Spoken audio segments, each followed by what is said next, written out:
Sorry,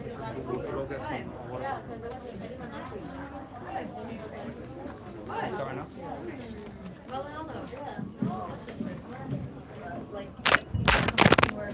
أعوذ بالله من الشيطان الرجيم بسم الله الرحمن الرحيم إن الله وملائكته يصلون على النبي يا أيها الذين آمنوا صلوا عليه وسلموا تسليما. Inshallah, we will start off tonight with the recitation of the Holy Quran from Brother Sadiq. Let us welcome him with the loud salawat ala Muhammad wa ali Muhammad.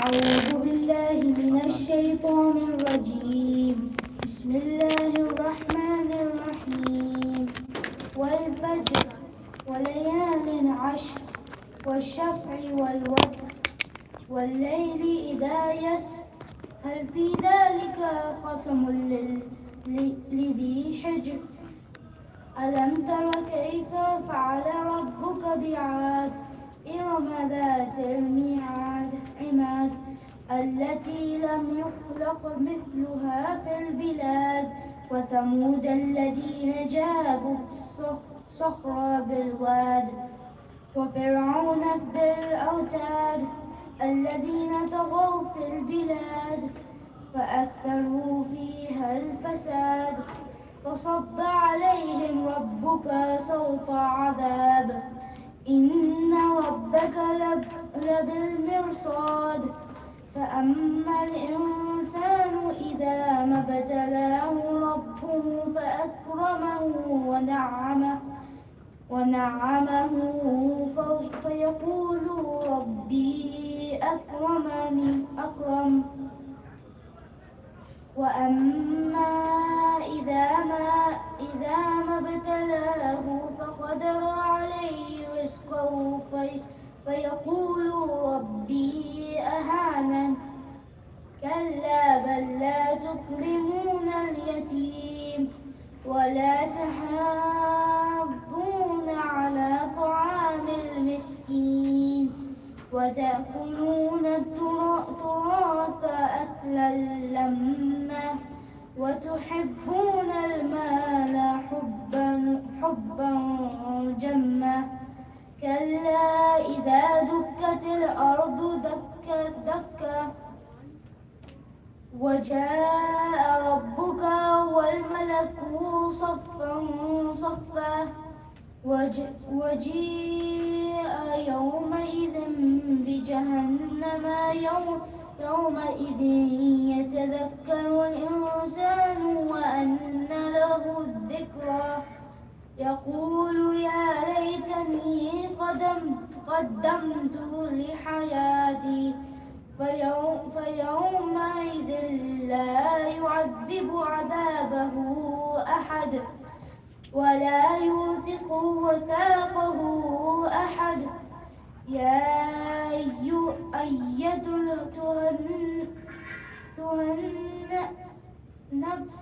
نفس المطمئنة ارجعي إلى ربك راضية مرضية فادخلي في عبادي وادخلي جنتي صدق الله العلي العظيم. اللهم صل على محمد وآل محمد.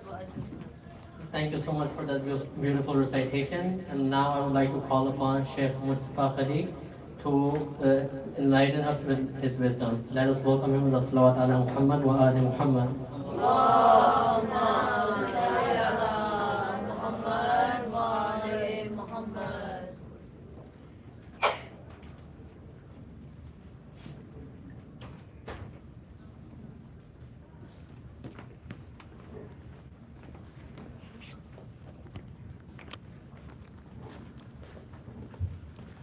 أعوذ بالله السميع العليم من الشيطان اللعين الرجيم بسم الله الرحمن الرحيم الحمد لله رب العالمين بارئ الخلائق أجمعين باعث الأنبياء والمرسلين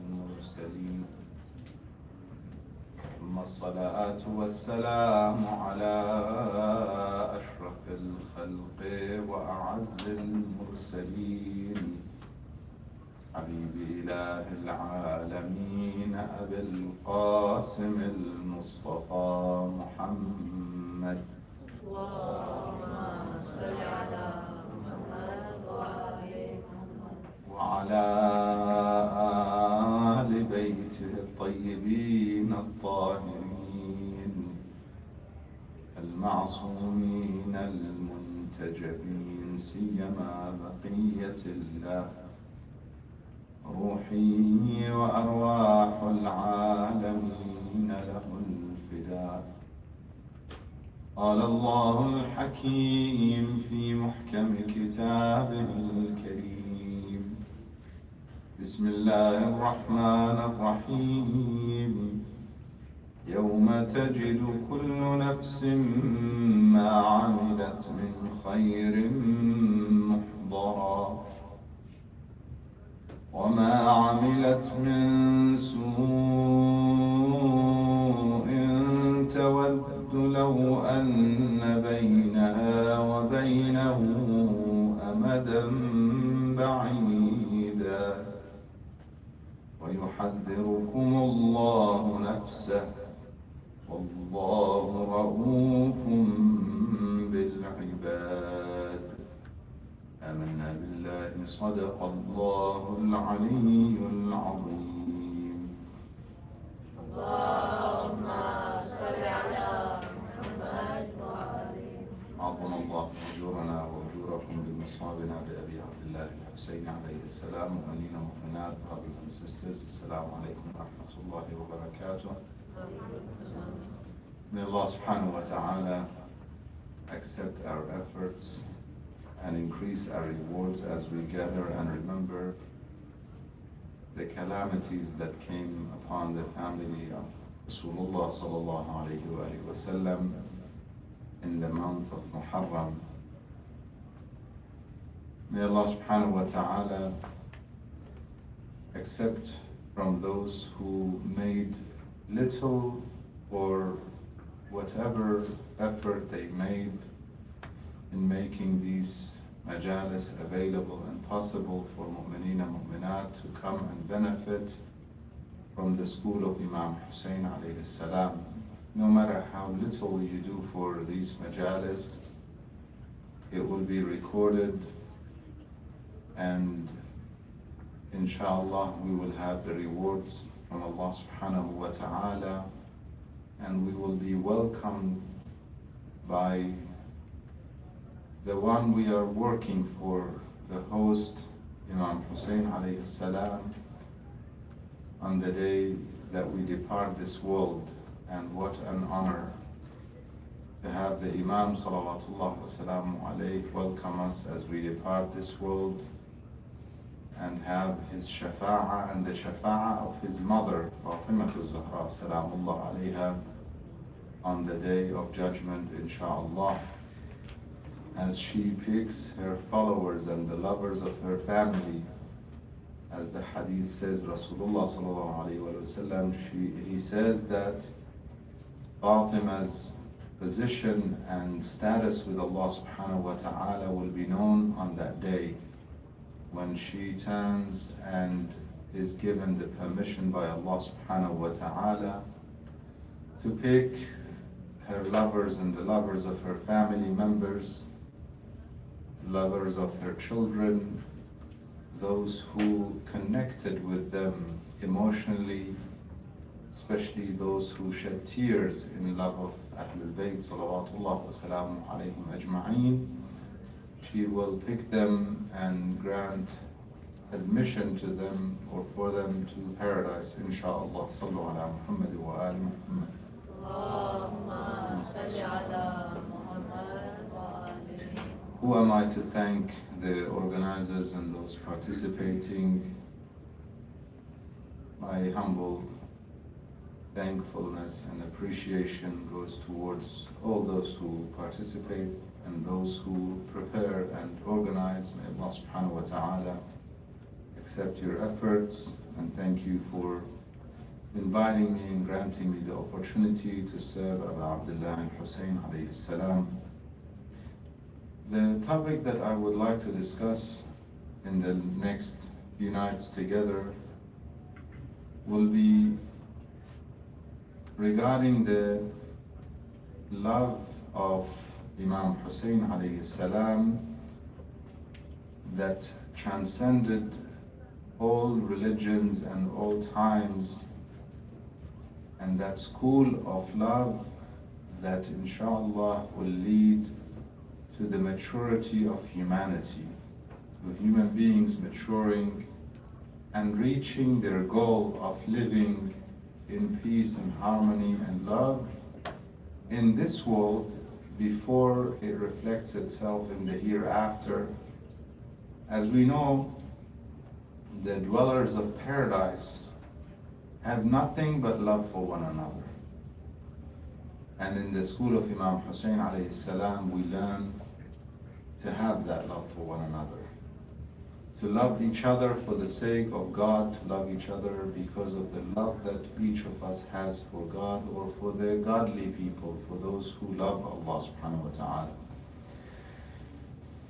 Tonight I want to speak a little bit about love itself, love in Islam, love in Hadith, and then inshallah we'll come to the love in the school of Imam Hussein alayhi salam, and over the next few nights we'll speak about the implications of love, the reaction that real love and sincere love will have in one's actions and reactions, and in fact physiological and physical reactions. And inshallah eventually we'll get to discuss ways through which we can create that love and increase that love, that inshallah will lead us to be of qalb as-salim. Allah subhanahu wa ta'ala says no children and no wealth, neither wealth will benefit on the day of judgment. يَوْمَ لَا يَنْفَعُ مَالٌ وَلَا بَنُونَ إِلَّا مَنْ أَتَى اللَّهَ بِقَلْبٍ سَلِيمٍ. A pure, good heart that is clean and clear from any impurities. In other words, a heart filled with love. صلوا على محمد وآل محمد.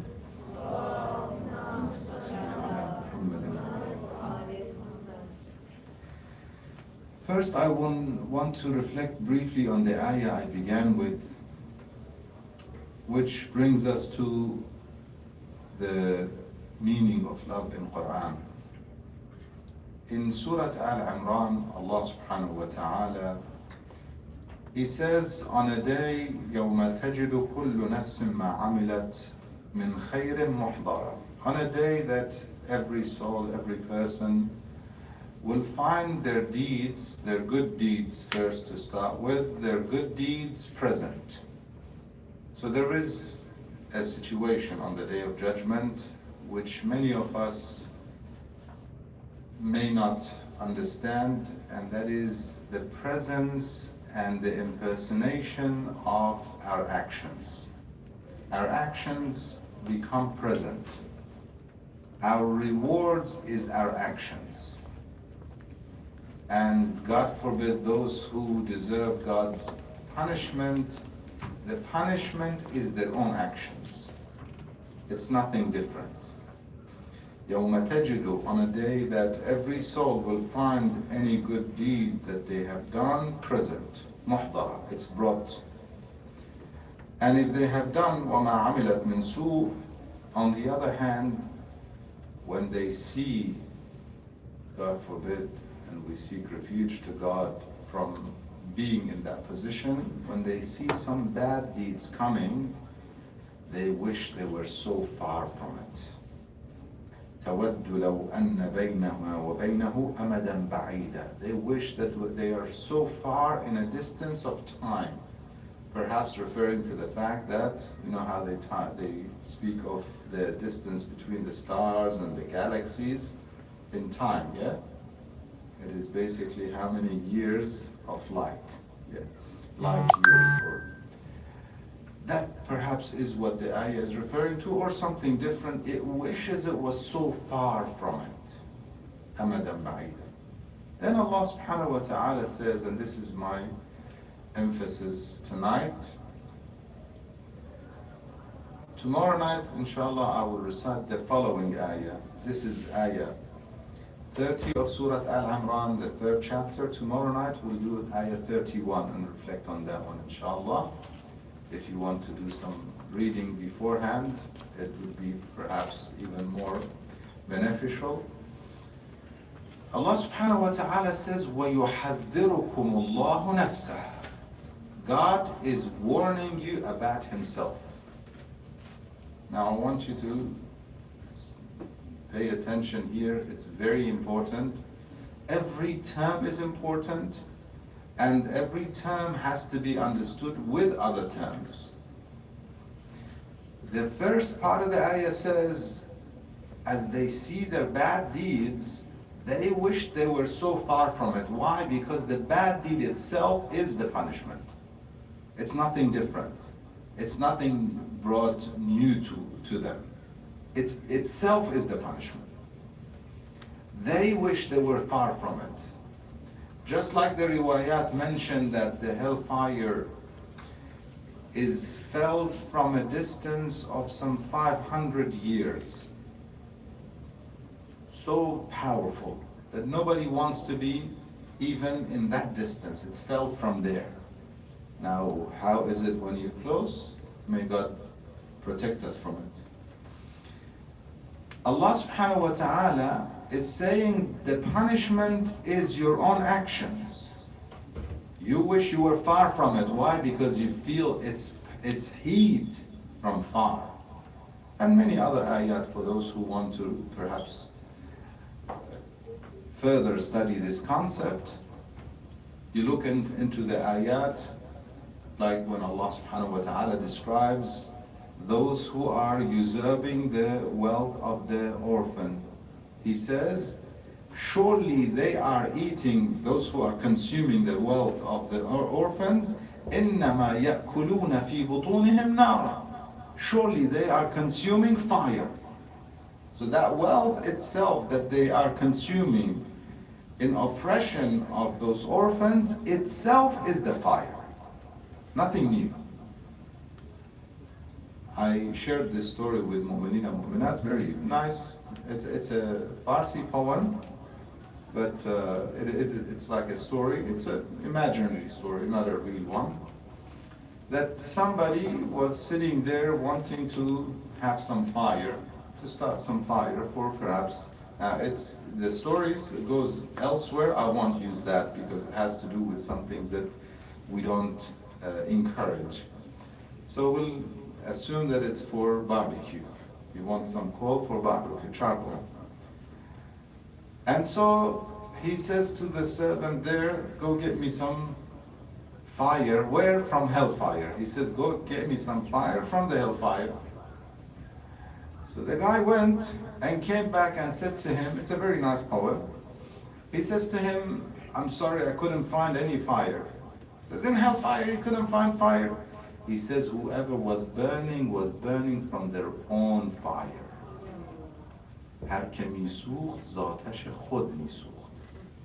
They were burning from their own fire. It was nothing new. Allah subhanahu wa ta'ala in the Quran says, وَقُودُهَا النَّاسُ وَالْحِجَارَ. You may be wondering, we're speaking of love and Imam Hussein alayhi salam, why we're speaking of hellfire? We're getting there inshallah. Fire, the fuel of which is people, and hijara referring to their idols, referring to stones, people. They themselves are the fuel. Nothing else but themselves, their own actions. In that situation, Allah subhanahu wa ta'ala describes it and says everybody wishes whoever did, whoever did anything bad that deserves that fire, that is basically deserves, meaning what? It translates into fire. Good deeds translate into beauty. You know how the hadith says you do tasbih, what are the angels doing? Building places for you in paradise. You get that in video games? Do they build places for you? Just a reminder. You know, we get busy in life doing things that are futile, that are useless, won't get us anywhere, here or in the hereafter. When we could do simple things, very simple things that could change our life here and in the hereafter. Our real life is the hereafter. Al-akhiratu hiya al-hayawan. The real life is the hereafter. But it starts here as well. Simple things. Whether it be helping others, whether it be helping parents, whether it be a simple dhikr, just remembering Allah subhanahu wa ta'ala mentally and with our heart, and referring basically our tongues, our lips and tongues, uttering the names of God, glorifying God. And tasbih is not just words, it's actions. You know, the tasbih of the rain is how? It's the fact that it's bringing goodness and blessings and so on. The tasbih of different things, لا تفقهون تسبيحهم. You don't understand their tasbih. In other words, insan who's saying tasbih, you know, some people hold nasbaha, they do tasbih, at the same time they're doing something wrong. Is that tasbih? Does it count anything for them? Of course not. So tasbih is action. Glorifying Allah subhanahu wa ta'ala, yes, words that follow with action. Therefore, Allah subhanahu wa ta'ala, after describing that your deeds are going to translate into castles in paradise, beauties, gardens, all the beautiful things on the one hand, or something that you want to be far, far away from, then He says, وَيُحَذِّرُكُمُ اللَّهُ نَفْسَهُ. God is warning you. About what? Nafsa. About what He has already formed in the formative level of the creation. We have taqween. At that level of creation, when He was forming everything, He set up the laws. Through His love, through His mercy, He set up these laws. If God did not have these laws, we would be questioning, why are there so many people being oppressed on earth? And so many are oppressing, and then sometimes you look at what kind of justice we can achieve in this world, and you'll find that we cannot achieve it. No matter what we try, we cannot achieve it. In marital relationships, oftentimes one is sacrificing to make it work. One of them, it is both the duty of both of them to sacrifice.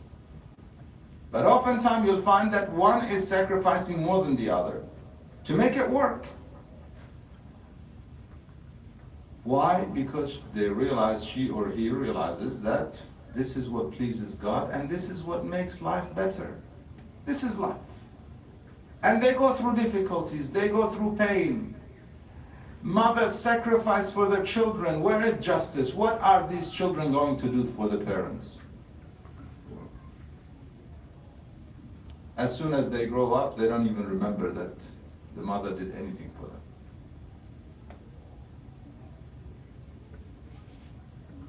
Justice on this earth is impossible. Somebody kills thousands of people, millions, drops a bomb and kills almost 200,000 people in one incident. How are we going to get justice for them, for these people? It's not possible. So where is justice? The justice of Allah subhanahu wa ta'ala is in the system that He created on the formative level of creation, and it is linked, it is not detached. If we only look at this world, there will be a problem. We have to see this world and the hereafter together. When we see them together, it is linked. Therefore, His hellfire is part of His mercy. and justice. And all of his attributes are all together. He is one with his attributes. We cannot separate them. Part of his justice and mercy and kindness is that he made that hellfire. And part of his mercy and love for us is that he warns us about it. He didn't just create it and leave us to be however we are. He constantly warned and reminded humanity and continues to warn and remind human beings throughout the history he did and today he's doing. And inshallah we'll come to that. What is happening in this majlis through the sacrifices of Imam Hussein alayhi salam is part of the mercy of Allah subhanahu wa ta'ala. Part of his love and mercy to warn us. Because what? Because Wallahu ra'ufun bil ibad. Because God is so kind. Ra'uf, ra'fa is a very beautiful term that we cannot simply translate with one term. Ra'fa and ra'uf is a beautiful word. Allah subhanahu wa ta'ala is extremely kind and basically the term has also in it something that's so soft. He is so easy and so kind and so gentle with his people, with the people, bil ibad. That is Allah subhanahu wa ta'ala. Wallahu ra'ufun bil ibad. His love is there in the Quran, throughout the Quran. Throughout the Quran, he reminds us of his love. And you know when somebody does something that God does not like, he doesn't say that he detests. You know what he says? Wallahu la yuhibbu. He does not love. Basically, he's telling you, come to this group, be part of this group, be part of those whom God loves. Don't even think about the other part. There's no hatred in that system. Yes, we hate the action. Don't get me wrong. When somebody does something wrong, we hate their action. And when somebody does something wrong, they're missing out on God's love, missing out on his mercy. In fact, you know what the meaning of la'na in Arabic? Oftentimes when you say la'na, people say what in English? Curse. It's very far from what it is. Because curse has bad connotations. And la'na in Arabic also has gotten some bad connotations because of people's lack of understanding of the term. La'na is simply far from the mercy. Lack of mercy. Basically, when we say la'natullah alayh, we are saying God's mercy is away from him. Either he is the subject of the mercy of God or he lacks that mercy. Allah subhanahu wa ta'ala is all love, all kindness, all merciful. What happens? Some people miss out on it. And that is what the concept of mal'oon is. And there are levels of it. For example, I'll give you an example and you'll understand what I mean. There's a hadith that says one who sleeps alone is mal'oon. Mal'oon man nama wahda. You might say, what did he do? Sometimes you have no choice. Now you're living on your own, there's nobody you can find as a roommate, or the hadith says mal'oon. Why? Far from the mercy of God. That level of mercy of God, of having a companion, you're missing out on it. That's mal'oon. Another one, it says also one who eats alone is missing out on the mercy of Allah subhanahu wa ta'ala. Eating in company of others is a beautiful thing. Not in company of your phone. Huh? Eating with others is part of mercy of God. If you eat alone, you're missing out. So the hadith also says, مَلْعُونٌ مَنْ أَكَلَ وَحْدَهُ. Now you understand that la'na is basically missing out on the mercy of Allah subhanahu wa ta'ala. Because he is the all merciful, he shows us also which way we can get more of his mercy, more of his love. And we read in the hadith, we have a hadith from Rasulullah sallallahu alayhi wa sallam. Allahumma salli ala Muhammad. He says, is the religion anything other than love? Somebody asked him, is there love in the religion? Hal hub min ad-din? Imam Sadiq alayhi salam elaborated. He says, it is both love and the opposite. Hubb wal bughd. Why? You love good things, you do muharram. Why? Why is there so much emphasis on tears? You know, tears are the sign of the sincere and deep emotions. When emotions are deep, both happiness and sadness, real love, extreme emotions display themselves with tears.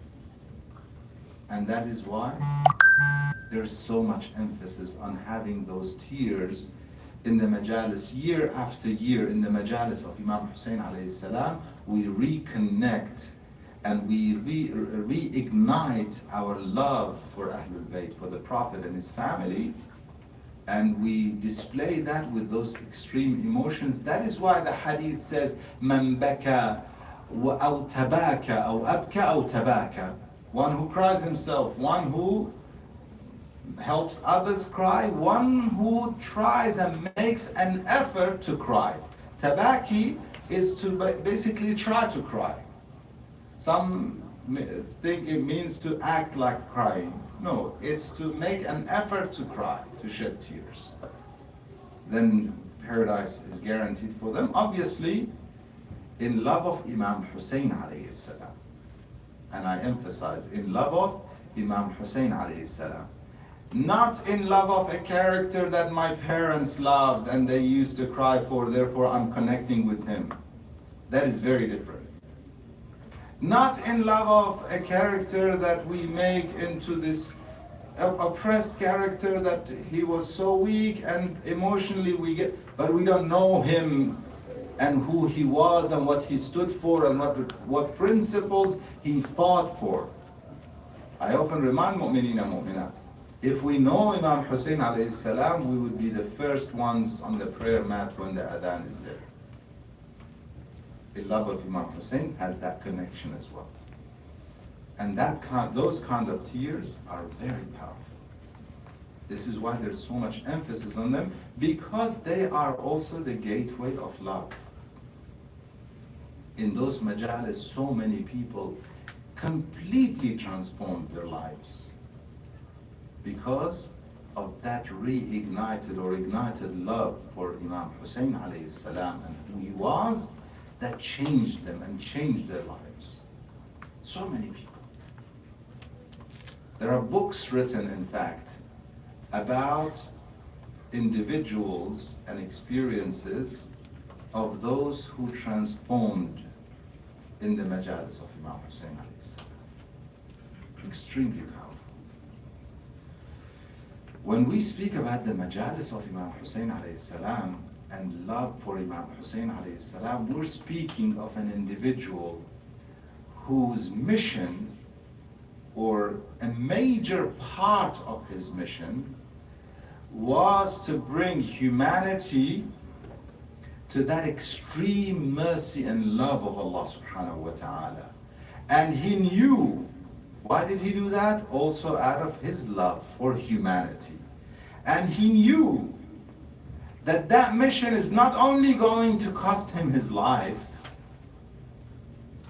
but it's going to cost him the lives of his most loved ones. And God, he was a loving person. If you read, and I'll speak more about it inshallah in the coming nights, about the love of Imam Hussein alayhi salam for his family members. He used to say poetry in love of his wife and in love of his daughter, one of his daughters. In love of his son, in love of another one of his sons. Poetry.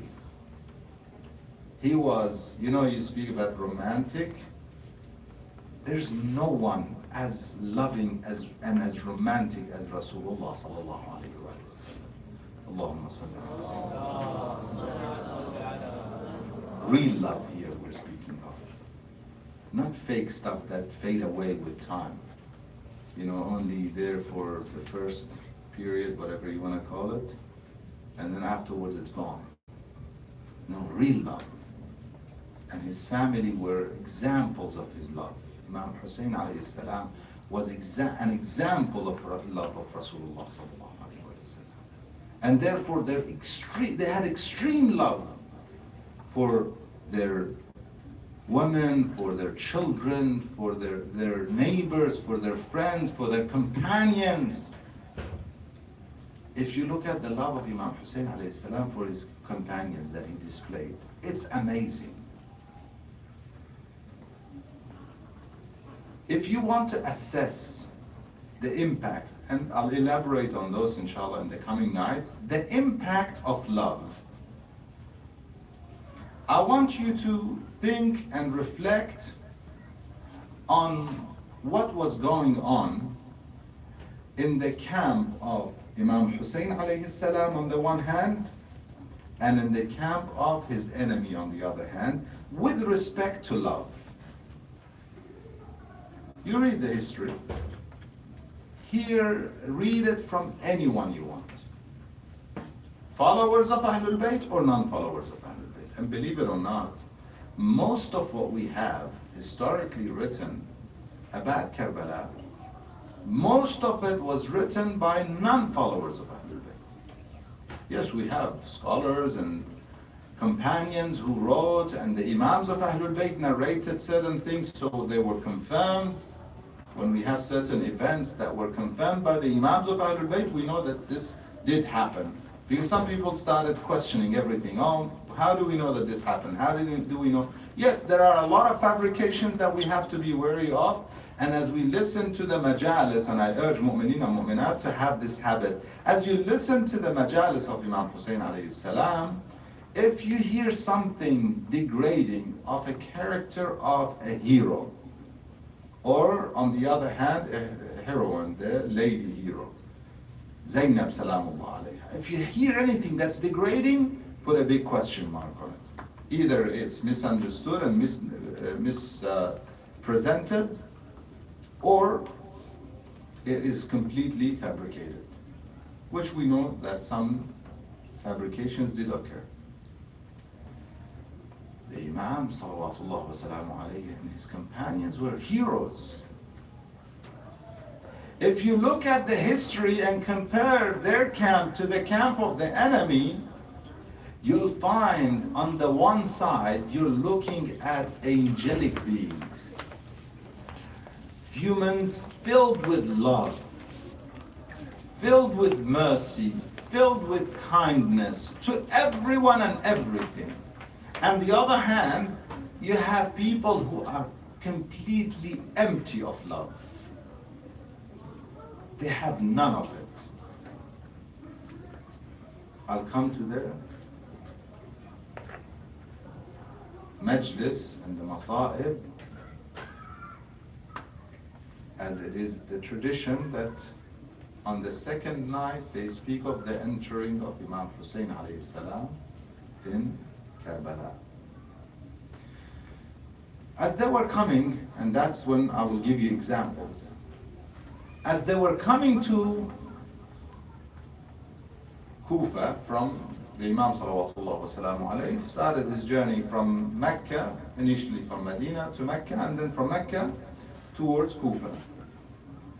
He received the letters, come, we are waiting for you, we want the justice of Allah subhanahu wa ta'ala and the justice of Rasulullah and the justice of Amirul Mu'mineen.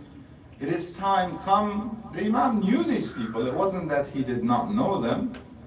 He lived with them and heard his father Amirul Mu'mineen telling them, you have filled my heart with sourness. لَقَدْ مَلَأْتُمْ قَلْبِي قَيْحًا.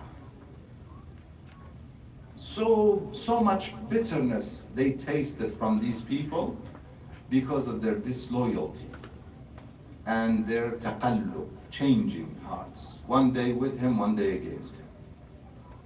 They tasted the same thing during the time of Imam Hassan alayhi salam. It wasn't something new to the Imam salawatullah wa salamu alayhi, yet he has a responsibility to the people. They called him and he is responding. He sent his thiqa, his trusted one, and his cousin Muslim ibn Aqil. He said, you go ahead, see how these people are. And him and his camp started the journey. They had stations. In one of the stations, they heard the news of what happened to Muslim, Ridwanullah ta'ala alayhi. That Muslim ibn Aqil has been martyred. When they heard the news, the Imam salawatullah wa salamu alayhi cried. And he asked for, many of you know this part, he asked for the daughter of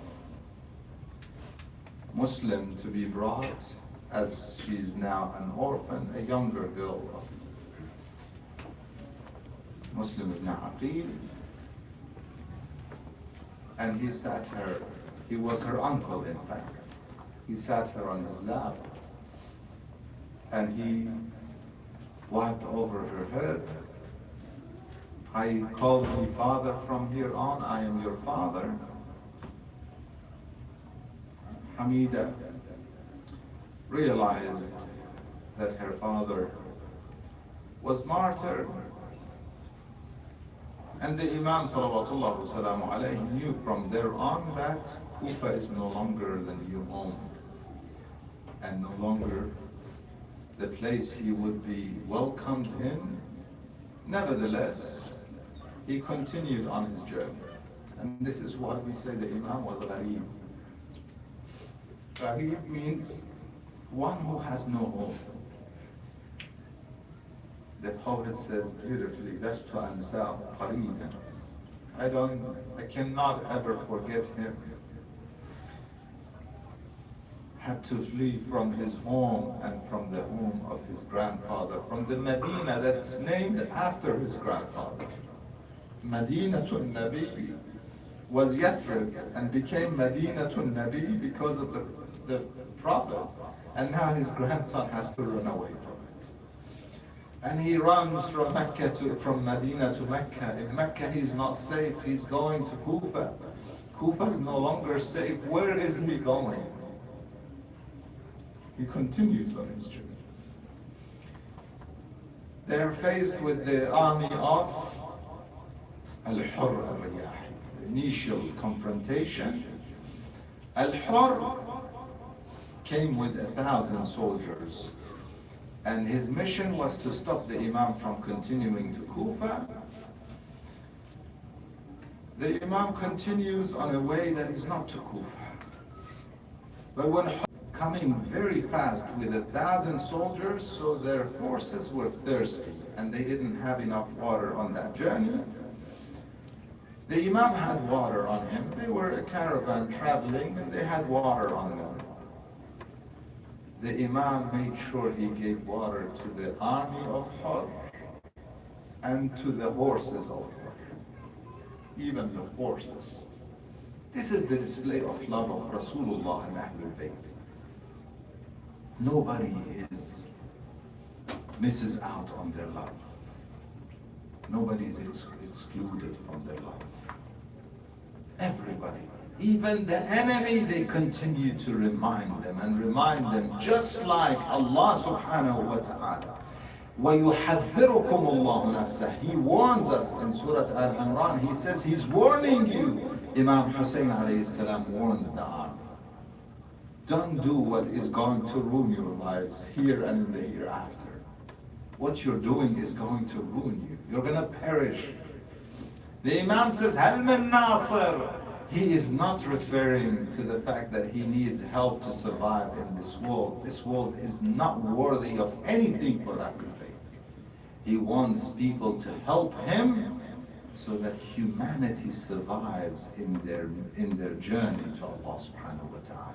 That's love, even to the enemy.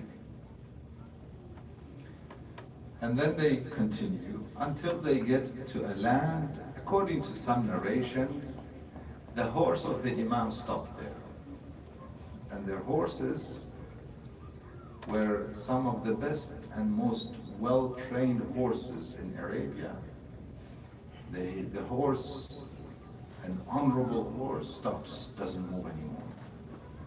The Imam knew that this is a sign, so he asked. He said, what is the name of this land? They said to him, this is Nainaw. It's known as Nainaw. Any other name, some say they told him Badri. Any other name, they said, this is Karbala. The Imam says, Hauna. Wallah, Karbun wa Bala.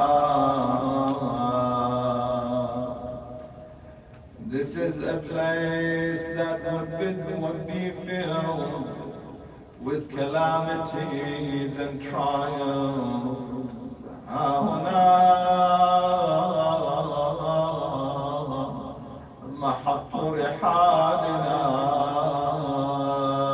This is where we would bring down our tent, set up our tents, bring down all the luggage. We're stopping here. This is the land, he says, my father, Amir al-Mu'mineen, as we were passing on the way back from Siffin. This is the same land, I now recognize that. He says, this is the land that our blood would be shed on this land. This is the land that the ladies, the loved ones of Rasulullah, the loved ones of Amir al-Mu'mineen, the loved ones of Aba Abdullah,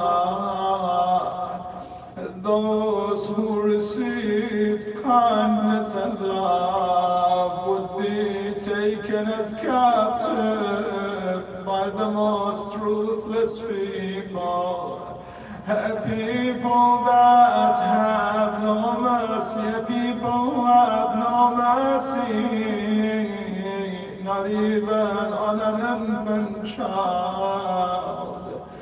This is a land that they would pull the earrings from the ears of young girls of Aba Abdullah. This is the land that these people, empty of love for Allah subhanahu wa ta'ala, empty of love for Rasulullah and Ahlul Bayt, would be striking the same ones who were cared for by Rasulullah, cared for by Amir al-Mu'mineen, by Fatima. They would strike her with their whips. Salam Allah alayki ya Zainab. La hawla wa la quwwata illa billah. Al-Ali al-Azim. Inna lillahi wa inna ilayhi raji'un. وسيعلم الذين ظلموا آل محمد أي منقلب ينقلبون والعاقبة للمتقين.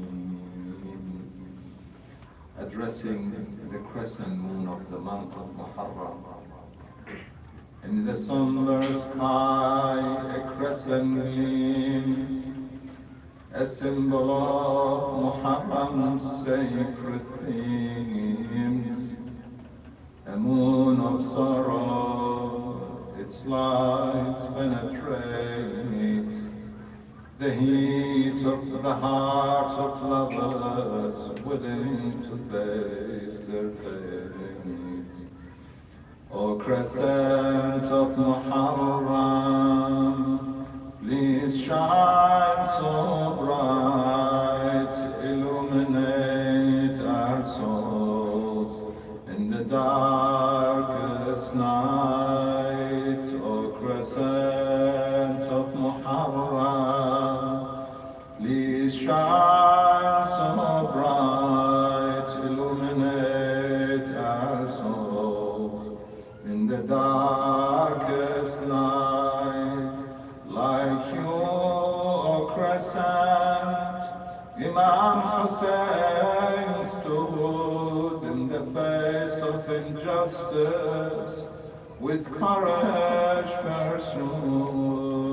O crescent of Muharram, forever we'll see your sacred symbol, a reminder to be free, a reminder to stand against oppression's might, to uphold justice and to pursue what's right. O crescent of Muharram, forever we'll see your sacred symbol, a reminder to be free. La hawla wa la quwwata illa billah al-ali al-azim.